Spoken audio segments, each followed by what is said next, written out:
नमस्कार, मैं मनमोहन खंडेलवाल। लोकसभा चुनाव प्रचार दिनों दिन गति पकड़ रहा है। किसान खेतों की ओर सुबह निकल रहे हैं ताकि फसल की कटाई का कार्य संपन्न करा सकें। बाजारों में भी फसल कटाई के कारण वीरानी सी देखने को मिल रही है, लेकिन राजनीतिक दलों में इन दिनों खूब गहमा गहमी देखने को मिल रही है। भाजपा द्वारा डॉक्टर अरविंद शर्मा को चुनाव मैदान में उतारा जा चुका है और उन्होंने अपना कार्यालय खोलने के अलावा चुनाव प्रचार को गति देनी शुरू कर दी है। कांग्रेस ने भी चुनाव प्रचार में सभी तंत्र अभी झोंक दिए हैं, लेकिन उम्मीदवार अभी घोषित नहीं हुए हैं। संभावना है कि दीपेंद्र सिंह हुड्डा या भूपेंद्र सिंह हुड्डा में से किसी एक को उम्मीदवार रोहतक लोकसभा क्षेत्र से बनाया जा सकता है। दीपेंद्र हुड्डा के उम्मीदवार बनाए जाने की संभावनाएं काफ़ी बलवती हैं। ऐसे में कांग्रेस नेताओं ने इन दिनों युद्ध स्तर पर जनसंपर्क अभियान शुरू किया है। डोर टू डोर जहां दीपेंद्र सिंह हुड्डा जा रहे हैं, वहीं बादली विधानसभा क्षेत्र के बाद रविवार को बेरी में एक रैली की, जिसके आयोजक डॉक्टर रघुवीर सिंह काद्यान विधायक बेरी रहे। जनाक्रोश रैली के नाम से आयोजित इस रैली में भीड़ तो ठीक ठाक जुड़ी, लेकिन डॉक्टर रघुवीर सिंह काद्यान के प्रति लोगों में उत्साह देखने को नहीं मिला। दीपेंद्र के प्रति लोगों में दीवानगी जरूर देखने को मिली। भूपेंद्र सिंह हुड्डा में भी लोगों ने कोई खास रुचि नहीं दिखाई। ऐसे में ये तय है कि यूथ कांग्रेस में अभी चल रहा है और बुजुर्गों को लोग घर बैठने का संकेत साफ दे रहे हैं। हम आपको बेरी की जनाक्रोश रैली में ले चलते हैं, जहां नेताओं की बात सुनिए और उनके वादों के अलावा जनता का जो रिस्पॉन्स इस रैली में रहा वो खुद अपनी नजरों से देखिए। हर वर्ग के साथ इस सरकार ने, वही मैंने कहा, काम नहीं करते, केवल काम नहीं करते तो भी हम काम चला लेते, लेकिन इन्होंने तो अपमान किया, हर वर्ग का अपमान किया, किसी का मान सम्मान। मैं पूछना चाहता हूं आपको, 10 साल से आपने सरकार के दो ही काम होते हैं, काम करना और जनता का मान सम्मान करना। मैं पूछना चाहता हूं, आपने बेरी हल्के में इनको कोई काम करते देखा है? मैं आपसे पूछना चाहता हूं, देखा ही नहीं। बोला भाई ये मुख्यमंत्री तो आया ही नहीं कभी 10 साल में, और कई हल्कों में नहीं गए, ज्यादातर हल्कों में गए ही नहीं 10 साल में। तो भाई काम करते नहीं देखा तो मान सम्मान करते देखा है? मैं लोगों का मैं पूछना चाहता हूं।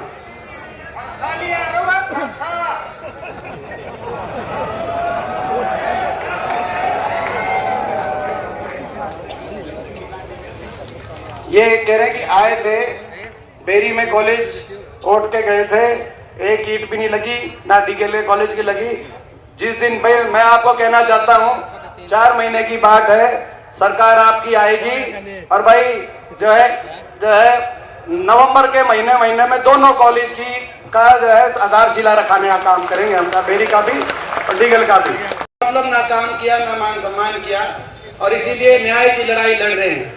न्याय की इस लड़ाई में, और न्याय की लड़ाई लड़ रहे हैं इसीलिए इनके निशाने पे हैं।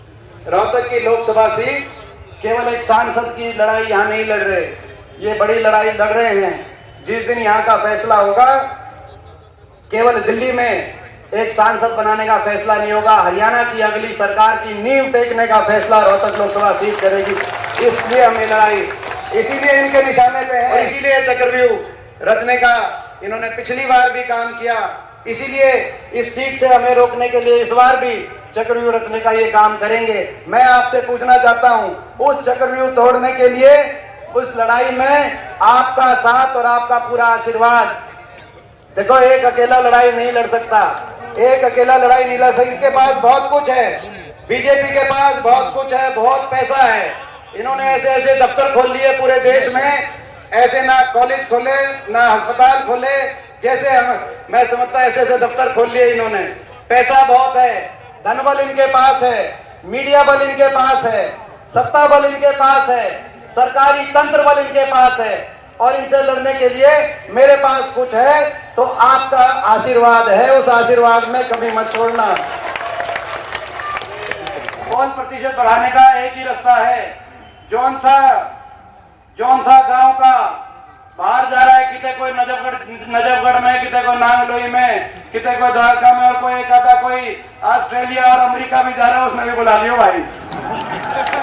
तो भाई कौन सा बाहर जा रहा है, सबको बुलाकर भाई एक बात बताओ, ये पोल प्रतिशत 90% की बात आई है भाई। पोल प्रतिशत आप ये 90% पर आप पे पहुंचाओगे कि नहीं पहुंचाओगे, ये बात बता दो भाई। बहुत बहुत धन्यवाद। जय हिंद जी, जय राम जी। बिजली की दर बढ़ी, सिंचाई की दर बढ़ी, कीटनाशक दवाइयों के दाम बढ़े, किसानों की लागत बढ़ी है या किसानों की आमदनी बढ़ी है, ये इनको अब समय आ गया है पूछने का, इनसे बताने की जरूरत है। आज क्या आवश्यकता है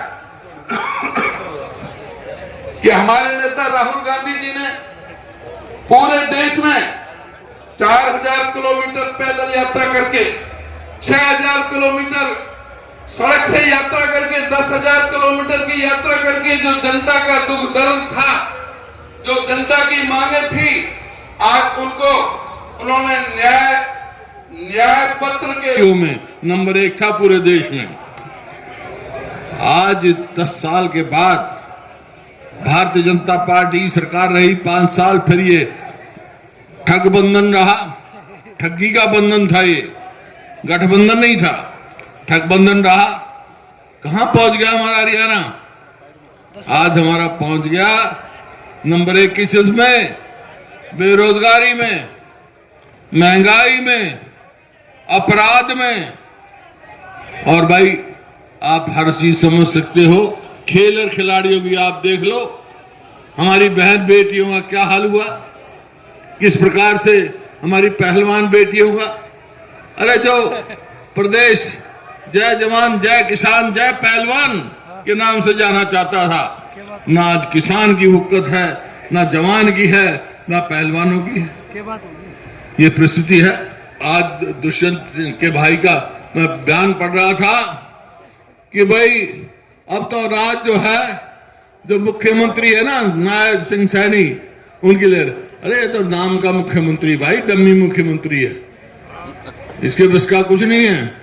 ये पहले तजर्बा करके देख लिया, हरियाणा में आपने देखा होगा, पहले तो ओम प्रकाश जैसे मास्टर हुकुम सिंह बनाए थे ना, यो बना रखा है नायब सिंह सैनी भाई, कोई इसकी वो नहीं है। तो ये आपके सामने है, ये प्रदेश, ये हालात। आज अपराध का क्या हाल है पूरे देश में, 1-2 प्रदेश से नीचे है अपराध में हरियाणा।